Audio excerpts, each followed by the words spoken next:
Février 83, deux décrets ouvrent pour la première fois le corps des officiers et des sous-officiers de gendarmerie aux candidates féminines.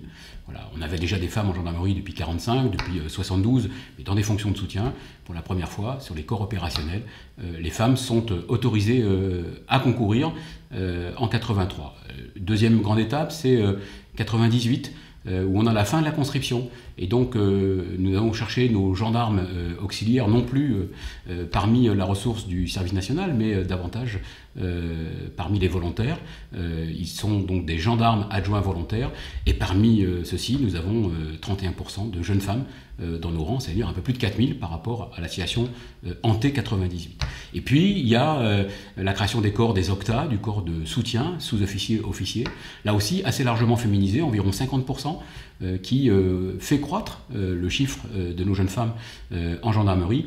Et puis, dernière évolution majeure, c'est 2002, l'ouverture d'un concours universitaire dans lequel il n'est pas rare de voir plus de 50% des lauréats être des lauréates. Au total, la gendarmerie est passée en 15 ans d'un taux de féminisation de 6,5% à 16,5% aujourd'hui, c'est-à-dire qu'elle est une des forces armées les plus féminisées, derrière le service de santé des armées, bien sûr, où traditionnellement on a beaucoup de jeunes femmes, derrière aussi l'armée de l'air, mais devant la marine et devant l'armée de terre.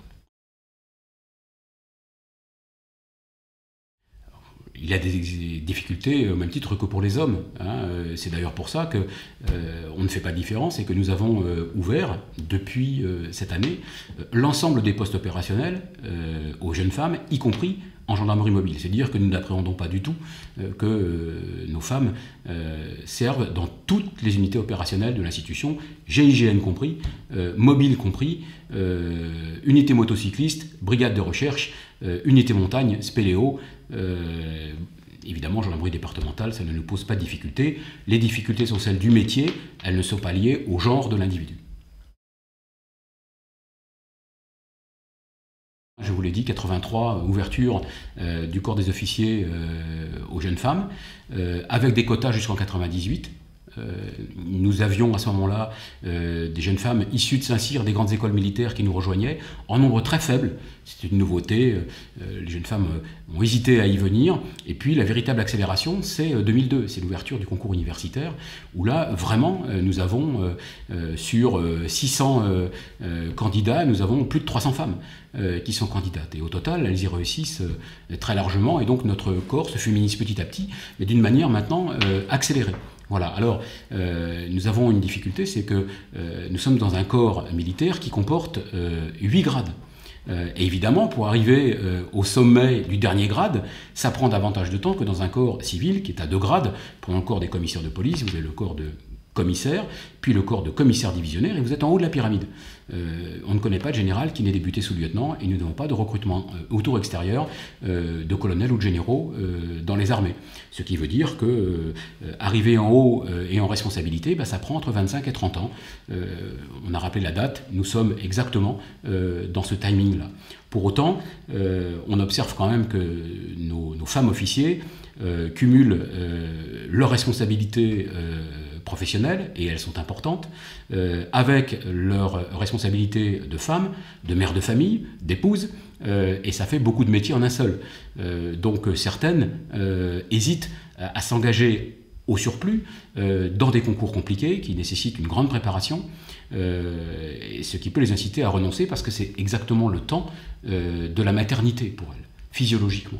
Donc nous avons pris un certain nombre de décisions avec le directeur général, Denis Favier, dès son arrivée, notamment celle de reculer l'âge des concours d'autant d'années que nos jeunes femmes ont eu d'enfants, de telle sorte que ça leur permette davantage de se préparer au concours, et quand elles s'y présentent, en règle générale, elles y réussissent au moins aussi bien que les hommes.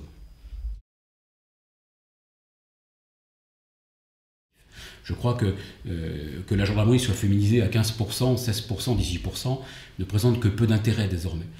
Ce qui est important, c'est de savoir comment sont traités les femmes et les hommes de cette ressource humaine. Et c'est bien dans la qualité de vie au travail que résultent les voies de progrès.